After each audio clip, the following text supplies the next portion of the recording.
ஒரு கிராமத்துல ஆகாஷ் விகாஸ்னு ரெண்டு நண்பர்கள் இருந்தாங்க. ஆகாஷ் ரொம்ப ஏழை, ஆனா விகாஸ் பணக்காரன். நேத்து எங்க அப்பா ஒரு சயின்ஸ் எக்ஸிபிஷனுக்கு போனாரு. அங்கிருந்து ஒரு டெலிஸ்கோப் கொண்டு வந்தாரு. பெரியவங்க பெருசு பெருசா கொண்டு வருவாங்க. நல்ல நண்பர்கள் இல்லன்னா பணம் இருந்து என்ன பிரயோஜனம்? வா, நேத்து நான் உனக்கு லஸ்ஸி வாங்கி கொடுத்தேன்ல, இன்னைக்கு நீ எனக்கு சமோசா வாங்கி கொடு. சரி வா, மார்க்கெட்டுக்கு போலாம். ஆகாஷும் விகாஸும் மார்க்கெட்டுக்கு போனாங்க. அங்க கடையில பார்த்தா ரொம்ப கூட்டமா இருக்கு. ரெண்டு பேரும் கடைக்கிட்ட போனாங்க. சித்தப்பா, கடையில இவ்வளவு பேர் இருக்காங்க. புதுசா சமோசா கடை வச்சிருக்காங்க. ஒரு வாட்டி சாப்பிட்டு பார்த்தா மறுபடியும் சாப்பிடணும்னு தோணுது. சரி பணம் கொடு, நான் சமோசா வாங்குறேன். வேணாம், உனக்கு மட்டும் நீ வாங்கிக்கோ, எனக்கு வயிறு சரியில்லை. ஆகாஷ் அந்த சமோசாவை வாங்க போனான். அப்போ விகாஸோட பார்வை சமோசா விக்கிறவர் மேல பட்டுச்சு. விகாஸ் சமோசா விக்கிறவர் மேல சந்தேகத்தோட பார்த்தான். ரொம்ப கஷ்டப்பட்டு ஒரு சமோசா கிடைச்சது. சூப்பர், இந்த மாதிரி சமோசா நான் சாப்பிட்டதே இல்லை. நீயும் சாப்பிட்டு பாரு. ஒரு வாட்டி சாப்பிட்டா மறுபடியும் கேப்ப. இந்த கடை பேர் பார்க்கலாம். நான் நாளைக்கும் வந்து இங்க சாப்பிட போறேன். ஆகாஷ் அந்த கடையோட பேரை பார்க்கறான். அந்த கடையோட பேரு மந்திர சமோசா. நீ ஒரு விஷயம் பாத்தியா?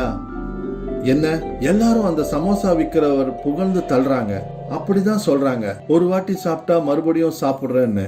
எனக்கு மட்டும் இந்த மந்திர சமோசாவுல ஏதோ ரகசியம் இருக்குன்னு சந்தேகமா இருக்கு. டிடெக்டிவ் புக்ஸ் படிச்சு படிச்சு உன் மூளை கெட்டு போச்சு. வா, வீட்டுக்கு போகலாம். இருட்டிடுச்சு, மழை கூட வரா மாதிரி இருக்கு. ஆகாஷும் விகாஸும் ரெண்டு பேரும் அவங்க வீட்டுக்கு போனாங்க.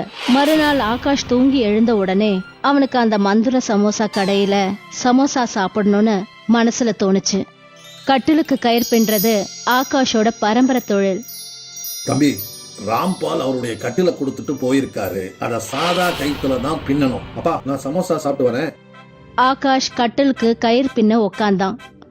ஆனா அவனுக்கு வேலை செய்யறதுக்கே மனசு வரல. 2-3 நாள் வரைக்கும் ஆகாஷோட அப்பா ஆகாஷை எதுவுமே சொல்லல. ஆனா அதுக்கப்புறம் ஒரு நாள் விடிஞ்சதும் ஆகாஷ் சமோசா சாப்பிட போய்கிட்டு இருந்தான். அப்ப அவனோட அப்பா அவனை தடுத்தாரு. நீ என்ன அந்த சமோசாவை டெய்லி சாப்பிடுற?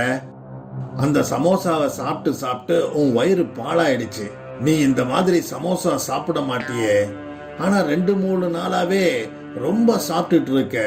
இன்னைக்கு நான் உன்னை போக விட மாட்டேன். ஆனா அப்பா, நான் அந்த சமோசா சாப்பிடாம இருக்க முடியாது.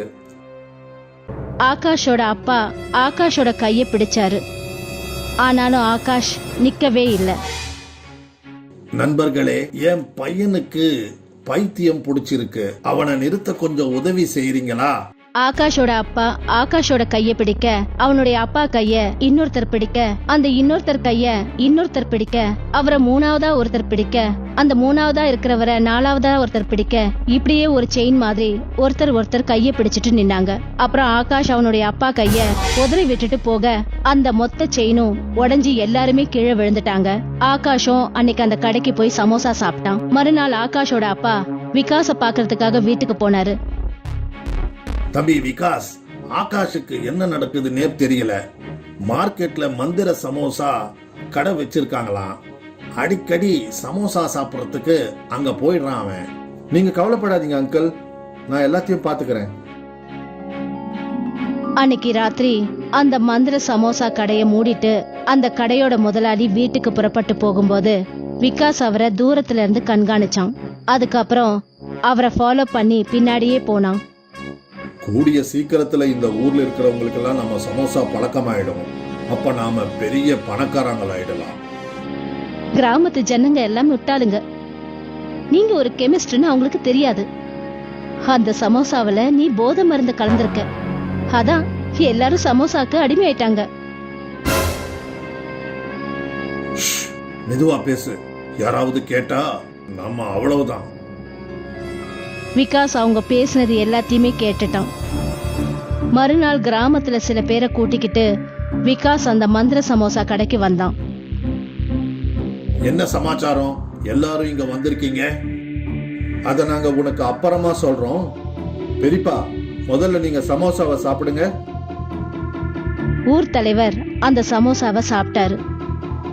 இப்போ எனக்கு இன்னும் சமோசா சாப்பிடணும்னு தோணுது. உண்மையை சொல்லு, நீ உன் சமோசால என்ன கலக்கிற? கிழங்கு மசாலா தான் நான் கலக்குறேன். நீங்களும் பாருங்களேன்.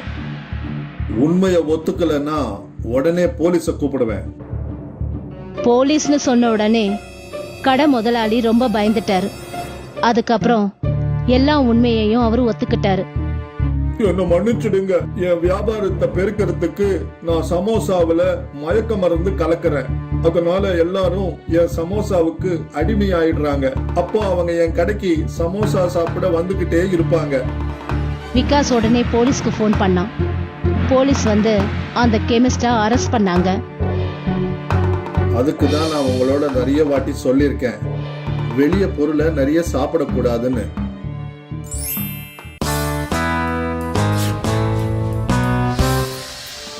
ஒரு கிராமத்துல பப்ளுங்கிற பேர் கொண்ட ஒரு பையன் இருந்தான். பப்ளு ஒரு அனாதை. அவன் கிராமத்துல எல்லாரோட மாடுங்க ஆடுங்க எல்லாத்தையும் மேய்ப்பான். அதுக்கு பதிலா கிராமத்துல இருக்கிறவங்க நல்ல நாள் பெருநாள்ல அவனை கூப்பிட்டு அவனுக்கு சாப்பிடறதுக்கு ஸ்வீட்ஸ் எல்லாம் கொடுப்பாங்க. பப்ளு அந்த ஸ்வீட்ஸை சாப்பிட்டு ரொம்ப சந்தோஷப்படுவான்.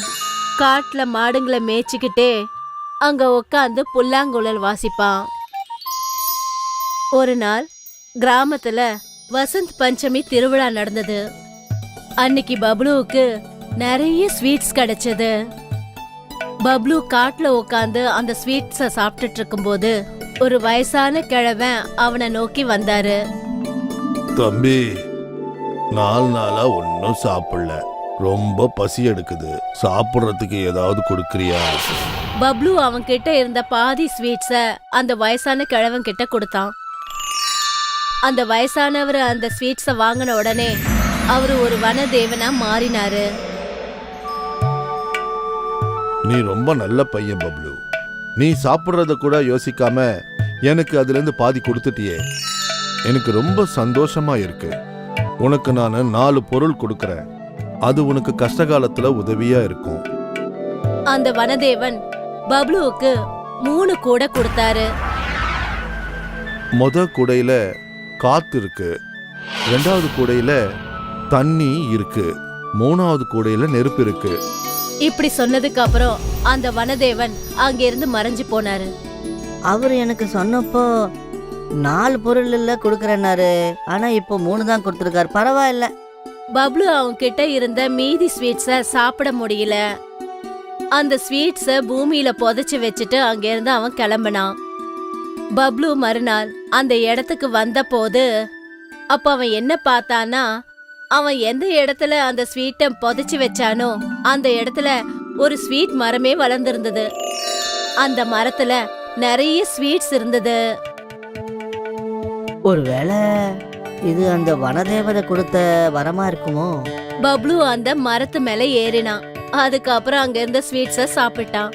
அந்த சமயம்னு பார்த்து அந்த காட்டுல ஒரு வயசான ராட்சசி வந்தா.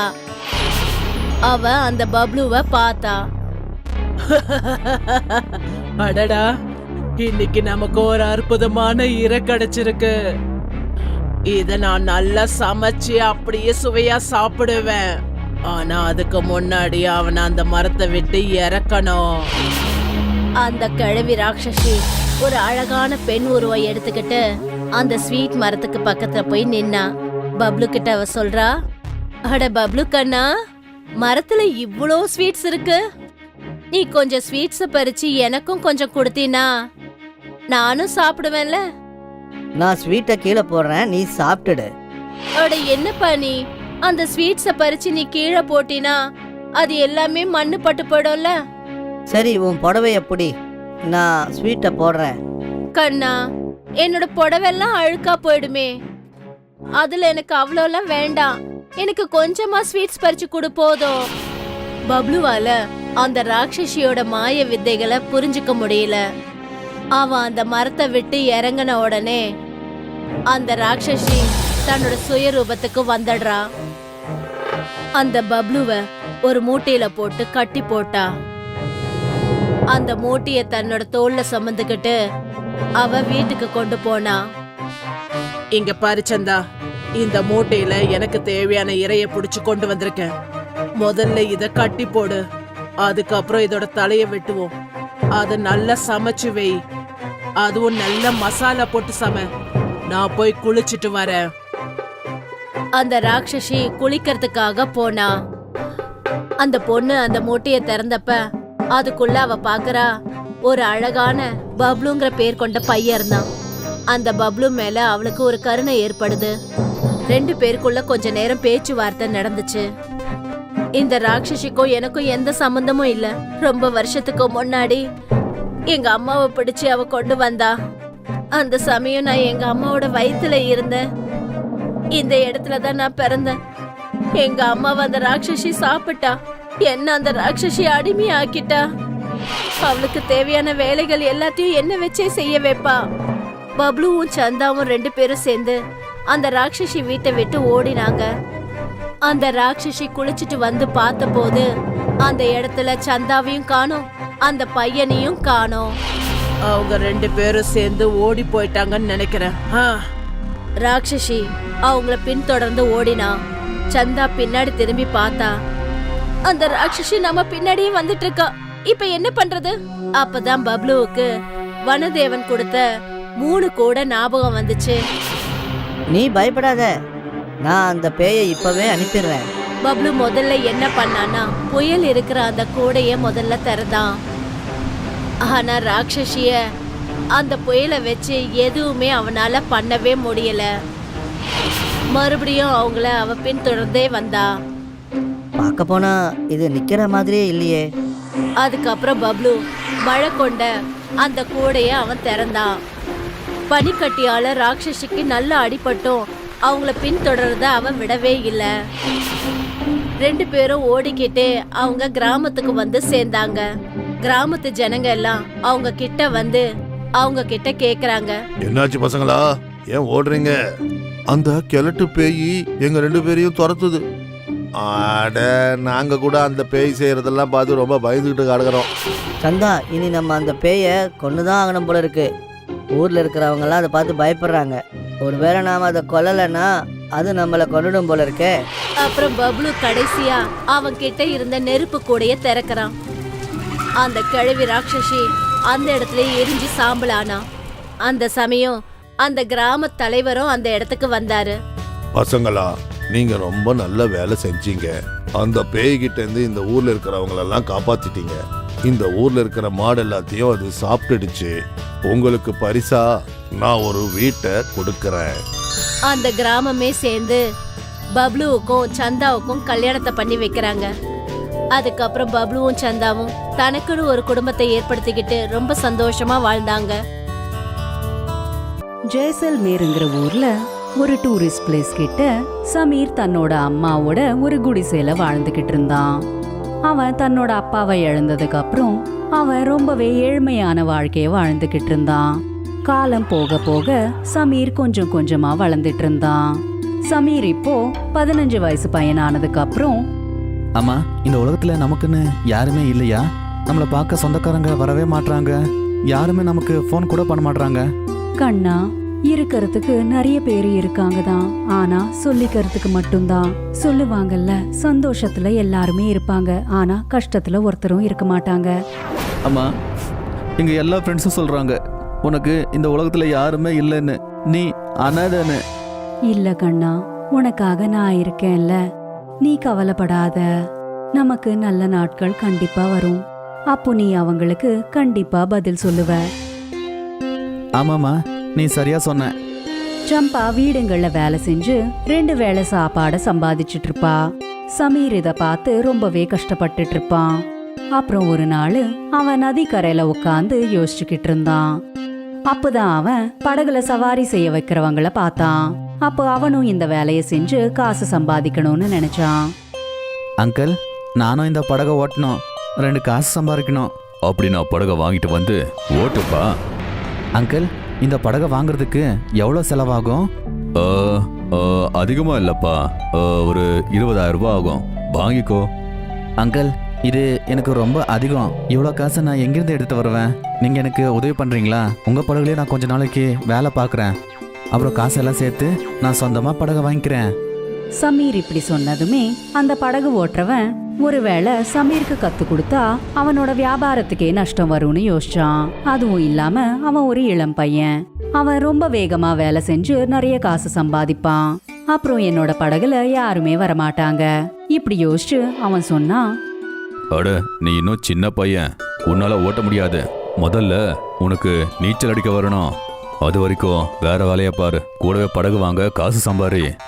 ம், சரி அங்கிள். சமீர் அந்த ஆளோட பேச்சை கேட்டு வீட்டுக்கு போயிட்டான்.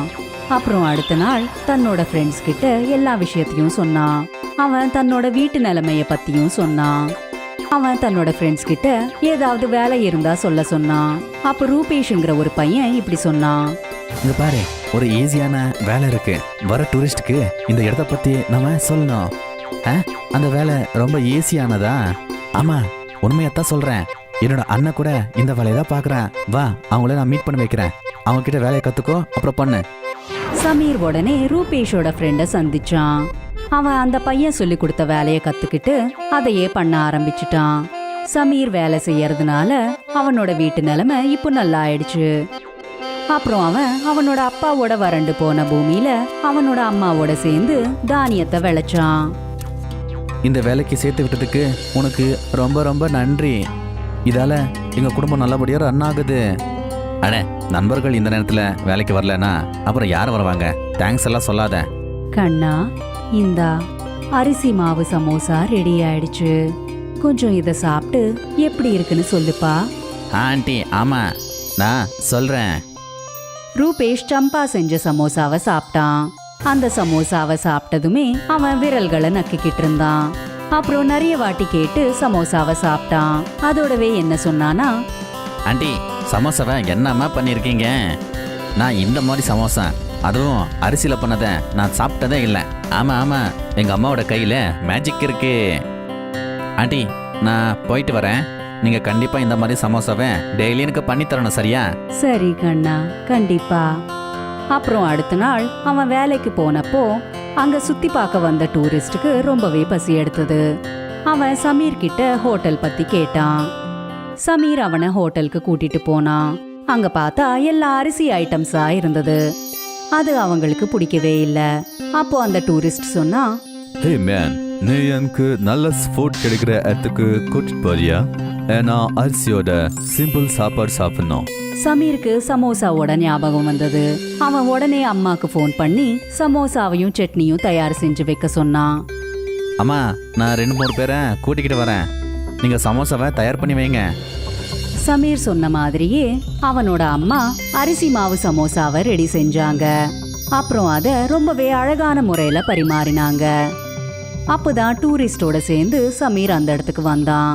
அவனோட அம்மா அவங்களுக்கு சமோசா கொடுத்தாங்க. நீ எங்களை எங்க கூட்டிட்டு வந்திருக்க? நாங்க இந்த மாதிரி இடத்துல சாப்பிட மாட்டோம். சாரி சார், நீங்கள் கவலைப்படாதீங்க. இது என்னோட வீடு. நீங்கள் ஒரு வாட்டி எங்கள் அம்மா பண்ண சமோசாவை சாப்பிட்டு பாருங்க. அதுக்கப்புறம் நீங்கள் இப்படியெல்லாம் சொல்ல மாட்டீங்க. அப்படி ஏதாச்சும் ஆச்சுன்னா நான் பார்த்துக்கிறேன். ஆமாங்க, உங்களுக்கு பிடிச்சிருந்தா மட்டும்தான் எங்களுக்கு காசை கொடுங்க போதும். உங்களுக்கு பிடிக்கலனா காசும் கொடுக்க தேவையில்லை. ஓகே, நீங்க எவ்வளோ சொல்றீங்க அண்ணன், நான் சாப்பிடுறேன். பார்க்கலாம் எப்படி இருக்குன்னு. சமீர் அப்புறம் சம்பா சொன்னதை கேட்டு அந்த டூரிஸ்ட் சமோசாவை சாப்பிட்டாங்க. அப்புறம் அந்த சமோசாவை அந்த பிளேட்லயே இருக்கிற 2 சட்னிஸோட சாப்பிட்டாங்க. அதை சாப்பிட்டதும் அவங்க ரொம்ப மகிழ்ச்சி அடைஞ்சாங்க. அவங்க இன்னும் நிறைய சமோசாவை சாப்பிட்டாங்க. வா, what a awesome samosa. Yeah, definitely. நீ சொன்னது உண்மைதான். அவங்க சமோசாவை ரொம்ப பாராட்டினாங்க. அப்புறம் சமோசாக்கு ஆன செலவை விட நிறைய காசு கொடுத்து இப்படி சொன்னாங்க, நீங்க இந்த சமோசா கரைய வைங்க, நல்ல இன்கம் உங்களுக்கு கிடைக்கும். கண்டிப்பா சார், கண்டிப்பா நீங்கள் சொன்ன மாதிரியே பண்ணுறோம். அந்த டூரிஸ்ட் சொன்னதை மனசுல வச்சுக்கிட்டு சமீரும் சமீரோட அம்மாவும் சேர்ந்து ஒரு சமோசா கடைய ஆரம்பிச்சாங்க. அப்புறம் சீக்கிரத்திலேயே அவங்களோட கடை ரொம்ப ஃபேமஸ் ஆயிடுச்சு. அங்க சுத்தி இருக்கிறவங்களுக்கும் அப்புறம் டூரிஸ்ட் கூட அந்த சமோசா ரொம்பவே பிடிச்சு போச்சு. அம்மா, நீங்கள் டிசைன் பண்ண அந்த ரிங் ரோல் சமோசா நிறைய பேரை ஈர்த்துக்கிட்டே இருக்குமா? இப்படியே புது புது டிசைன்ல சமோசா பண்ணிக்கிட்டே இருங்க. இதனால ஜனங்க நம்ம கடைக்கு வந்து அதிகமா சாப்பிடுவாங்க. சமீர் சொன்னதுக்கு அப்புறம் அவனோட அம்மா இன்னும் நிறைய டிசைன்ஸ்ல சமோசாவை செஞ்சாங்க. இதனால அதுக்கு டிமாண்ட் ரொம்பவே கூடிடுச்சு. இதை செய்யறதுக்கு அவங்க இன்னும் நிறைய பேரை வேலைக்கு சேர்த்துக்கிட்டாங்க. இப்போ அவங்களோட சமோசா தூர தூரத்துக்கெல்லாம் போயிட்டு இருந்தது. இப்போ அவங்களுக்கு நிறைய வருமானம் கிடைச்சுக்கிட்டு இருந்தது. இதை தெரிஞ்சுக்கிட்டு மீடியாக்காரங்க அவங்களோட இன்டர்வியூ எடுத்தாங்க. இதனால அவங்க 2 பேரும் ஊர் முழுக்க ஃபேமஸ் ஆயிட்டாங்க. இத பார்த்து அவங்களோட உறவுக்காரங்க கூட அவங்களோட நெருக்கமா இருந்தாங்க. சமீர் பழைய விஷயங்களை மறந்து எல்லாரோடையும் சேர்ந்து வாழ்ந்தான். பாடம்: சுகத்துல எல்லாரும் இருப்பாங்க, ஆனா துக்கத்துல யாருமே இருக்க மாட்டாங்க. பிரீதம்புரத்துல முன்னா பயில்வானோட அராஜகம் தான் நடந்துகிட்டு இருந்துச்சு. அவன் உடம்பளவுல பெரியவனும் சுபாவத்துல ரொம்ப கோவக்காரனுமா இருந்தான். அவனுக்கு சீக்கிரமா கோவம் வரும். நீ என்கிட்டயே சண்டை போடுறியா? உனக்கு எவ்வளவு திமிரு! உனக்கு இன்னைக்கு நான் பாடத்தை கத்து கொடுக்கறேன். கோவத்துல அவன் ஜனங்களை பயங்கரமா அடிப்பான். அதனால கிராமத்து ஜனங்கள்லாம் அவனை பார்த்தா பயப்படுவாங்க. அவனோட இன்னொரு கெட்ட பழக்கம் என்னன்னா நிறைய சாப்பிடுவான். தினமும் காலையில அவன் மாதவோட பூரி கடைக்கு போயிடுவான். ஏய் மாதவனே, எனக்கு 8 பிளேட் பூரி கொண்டு வா. இதோ அண்ணே, இப்ப கொண்டு வரேன். அது சாப்பிடறதுக்கு நல்லா இருக்கணும். கஞ்சூஸ் மாதிரி கொடுக்காத. அட பாவி, ராட்சசம் மாதிரி இருக்கிறது எல்லாத்தையும் சாப்பிட்ருவ போல இருக்குதே. என்ன நீ கஞ்சூஸ்ன்னு சொல்றியா? என்கிட்ட இருக்கிற பூரி எல்லாத்தையும் நீயே சாப்பிட்ருவ போல இருக்குதே. அட என் மூஞ்ச என்னடா பார்த்துட்டு இருக்கிற? இல்லைண்ணா, இப்ப கொண்டு வரேன். மாதவுக்கு விருப்பம் இல்லனா கூட அந்த முன்னா பயில்வானுக்கு அவன் பூரி கொடுத்துதான் ஆகணும். ஏன்னா கிராமத்து மக்களை போல இவனும் முன்னா பயில்வானை பார்த்தா ரொம்ப பயப்படுவான். பூரி சாப்பிட்டு முடிச்சதுக்கு அப்புறம் முன்னா பயில்வான் ஜோக்லியோட சமோசா கடைக்கு போயிடுவான். அங்க போய் அவன், டேய் ஜோகே, 10 சமோசா கொண்டு வா, சட்னியும் கொண்டு வா. இதோ நான் கொடுக்கறேண்ணா. இந்த கழுதைக்கு சமோசா கேக்குது.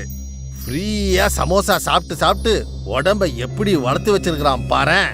கடவுளே, என்ன எப்படியாவது காப்பாத்துப்பா. டேய் ஜோகே, அந்த சட்னியை கொண்டு வா.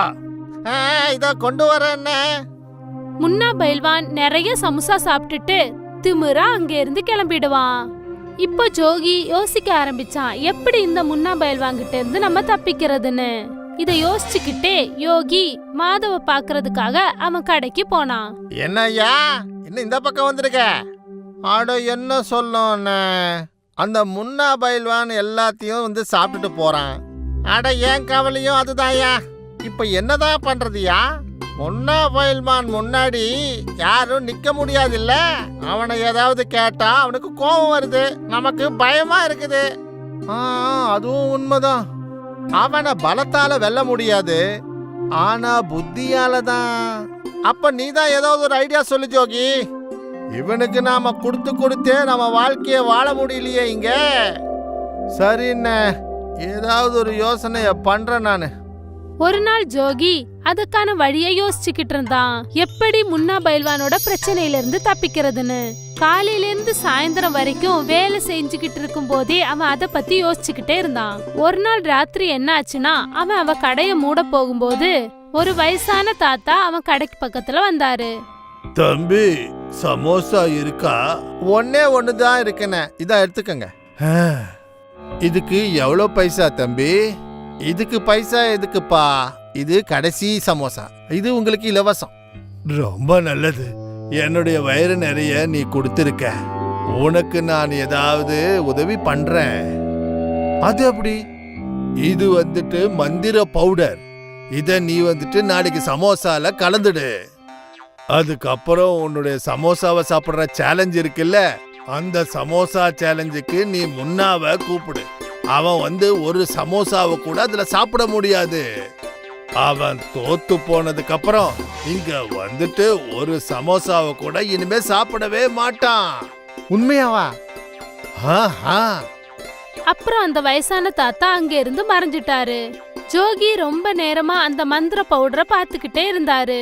அடுத்த நாள் காலையில ஜோகி சமோசா பண்ணும்போது அந்த தாத்தா கொடுத்த பவுடரை அதுல ஆட் பண்ணாரு. இப்போ இருக்குது கதை. அப்புறம் ஜோகி எப்பவும் போல அவரோட சமோசாவை செஞ்சுக்கிட்டு இருந்தாரு. தினமும் போல முன்னா பைல்வான் முதல்ல பூரி சாப்பிடுறதுக்கு கடைக்கு போனாரு. அங்க இருந்து 5 பிளேட் பூரி சாப்பிட்டதுக்கு அப்புறம் அவர் சமோசா சாப்பிடுறதுக்காக வந்தாரு. ஜோகி 10 சமோசா சட்னியோட கொண்டு வந்து கொடு. அண்ணே, இன்னைக்கு நான் உங்களுக்கு ஒரு போட்டி வைக்கலாம்னு நினைக்கிறேன். உங்களை விட அதிகமான சமோசாவை நான் சாப்பிடுவேன். அட அது எப்படி நான் நடக்கும்? எனக்கு நம்பிக்கை இருக்கு. சமோசா சாப்பிடுற காம்படிஷன்ல உங்களை நான் தோக்கடிப்பேன். அப்படியா? அப்போ சேலஞ்சுக்கு ரெடி பண்ணு. ஊர்ல இருக்கிறவங்க எல்லாரையும் கூப்பிடு. சரிண்ணே. அவன் சமோசா கடைக்கு வெளியே ஒரு பெஞ்ச் போட்டான். அந்த பெஞ்சுக்கு மேல 2 பெரிய பெரிய பிளேட் நிறைய சமோசா கொண்டு வந்து வச்சான். இன்னைக்கு நானும் முன்னா அண்ணனும் இந்த சமோசா காம்படிஷன்ல கலந்துக்க போறோம். முன்னா அண்ணன் ஜெயிச்சிட்டாருன்னா காலங்காத்தாலியா அவர் வீட்டுக்கு போயிட்டு சமோசாவை நான் கொடுத்துடுவேன் ஃப்ரீயா. ஒருவேளை ஜோகி ஜெயிச்சா அது நடக்காது. அப்படி நடந்தா நான் இனிமே ஃப்ரீயா வந்து சாப்பிட மாட்டேன். இங்க பாத்தீங்களா, இந்த காம்படிஷன்ல ஜோகி தோத்துட்டான்னா முன்னாக்கு ஃப்ரீயா கொண்டு போய் சமோசா கொடுப்பான். ஆனா முன்னா தோத்தான்னா ஜோகி கடையில ஃப்ரீயா வந்து சாப்பிட மாட்டான். சமோசாக்கு காசை கொடுப்பான்.